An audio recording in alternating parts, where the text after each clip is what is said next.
नमस्कार, मी सांगली प्रवीण. आज मी आणि सरकार चाललो होतो लांबून मेंढ्या बोलवणे. हे आपलं मासाळवाडीमध्ये मैदान होतं, आपल्या गणेश शेटने ठेवलं होतं. नंतर यांच्यासोबत आलो, इथं यांच्या मेंढ्या त्यांनी भरल्या बघा गाडीमध्ये आणि डायरेक्ट मैदानावरती आलो मी. आणि इथं आल्यानंतर नावं त्यांनी सर्वांची नोंदणी केली. एकूण बघा 6 खांडवं नोंद झालतं. नंतर चिठ्ठ्या त्याने आपण पाडून घेतल्या, नारळ फोडला मैदानचा, लगी आपण मेंढ्या फाटीवरती उभा पण केल्या आणि लगी उभा करून दिल्या सोडून पण मेंढ्या. लगी आपण गणाभाऊच्या मेंढ्या आणायच्या होत्या, गणाभाऊच्या मेंढ्या त्यांनी गणाभाऊन बोलवल्या. नंतर पंच त्यांनी आलं कमिटीवरती. नंतर आपल्या खाऱ्या मेंढीच्या प्रथम पुण्यनिमित्त मैदान होतं. पब्लिक त्यांनी आज भरपूर आलं होतं. ही मुडेवाडीच्या मेंढ्या होत्या, यांच्या सुद्धा मेंढ्या आज चांगल्या आल्या. ही आपलं माझा आता बघा वयाची 8 नसते या नादामध्ये, यांच्या पण मेंढ्या चांगल्या आल्या.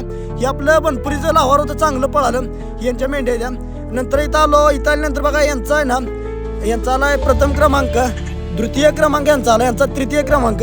नंतर ही बघा गणानं आपलं पुजून त्यांनी घेतलं. आणि आजचा व्हिडिओ भावानं कसा वाटला आपल्याला कमेंट नक्की कळवा. व्हिडिओ आवडल्यास लाईक करा, शेअर करा, आपलं सांगली प्रवीण यूट्यूब सबस्क्राईब करा आणि संपूर्ण व्हिडिओ मोठा आपल्या यूट्यूब चॅनलवरती आला बघा विसरू नका. धन्यवाद.